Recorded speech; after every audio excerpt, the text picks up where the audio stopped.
From the Detroit Free Press, I'm Robin Chan with today's Voice Briefing. It's Tuesday, December 3rd, 2024.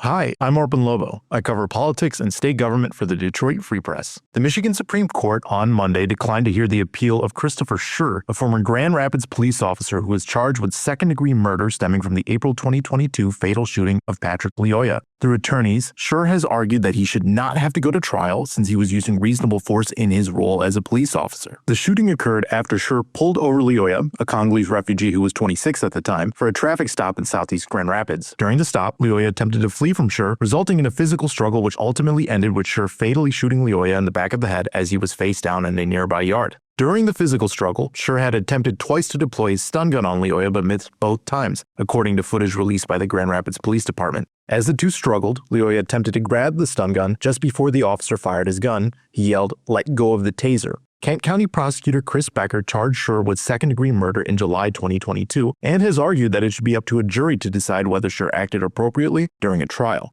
So far, lower courts have agreed, and with the Michigan Supreme Court declining to take up Schur's appeal, the case is slated to go to trial more than 2.5 years later. Schur's lead defense attorney, Matt Borgula of Grand Rapids, didn't return a message from the Free Press seeking comment Monday. Becker said in a statement, quote, "We hope to move forward as quickly as possible to have a final resolution for Patrick's family, who has been waiting patiently for years for this to occur."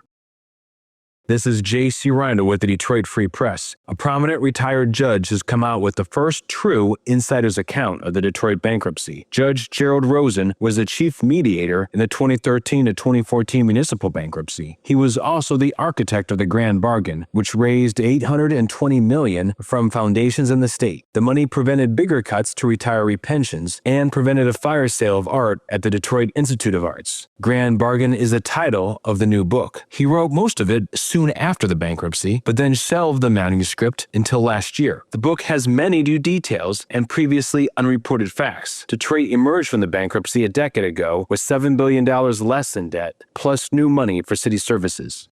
This is Liam Rapley for the Detroit Free Press. On any given night in the downriver region of Metro Detroit, the sun goes down and shimmering festive cars and trucks come out. About a dozen vehicles covered with thousands of Christmas lights and decorations have been cruising down Telegraph or Atwater, spreading Christmas joy. It sort of makes sense for the Motor City, doesn't it? Their rides have attracted plenty of attention online, raking in thousands of views on Facebook and drawing locals to their meetups every week. But on Saturday, the downriver Christmas cars rolled into a quaint neighborhood in Trenton. It wasn't a meetup for the masses, but rather a house visit for a self-described medical anomaly. One Alec Antonian, a 27-year-old Trenton man who's been battling inoperable glioblastoma, a form of brain cancer, for the last 15 years. Alec was hit in the head by a stray basketball at recess in 2009. Symptoms of a concussion or maybe the flu followed shortly afterward. His family took him to the hospital where he had a seizure, and after some scans and a few visits from doctors, he was diagnosed with glioblastoma, an aggressive brain cancer. The basketball was sort of a miracle, but he was given a year to live. That was 15 years ago. On top of the brain cancer, Alec has battled regular epileptic seizures, and in 2020 he had a stroke followed by a 2-week-long coma. In June of this year, he underwent a temporal lobectomy to help tame uncontrolled seizures, and on August 29, he was discharged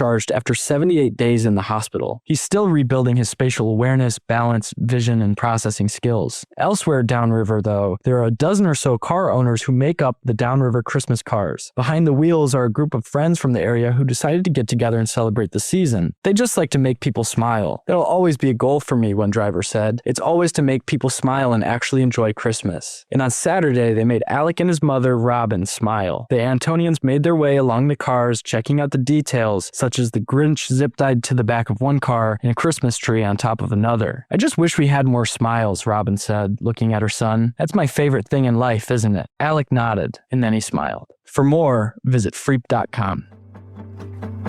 Find more from the Detroit Free Press on freep.com. That's FREEP.com. Thanks for listening, and you'll hear more from us tomorrow.